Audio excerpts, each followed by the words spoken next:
கனடாவின் முதல் பெண் இராணுவ தளபதியாக நியமிக்கப்பட்டவர் யார்? Option A Punita Arora. Option B Rachel மெக்ரேஷ். Option C Jennie Carignan. Option D Wendy கெலே. Answer option C Jennie Carignan. இந்தியாவின் முதல் தனியார் உயிர்க்கோள காப்பகம் எங்கு அமைந்துள்ளது? Option A Himachal Pradesh. Option B Rajasthan.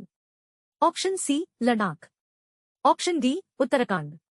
Answer option D Uttarakhand. சர்வதேச பிளாஸ்டிக் பைகள் இல்லாத தினம் எந்த நாளில் அனுசரிக்கப்படுகிறது?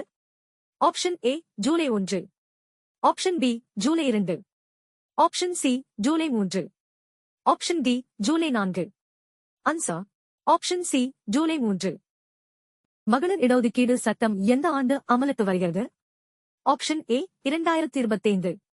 Option B 2026. Option C 2028. Option D 2029. Answer option D 2029.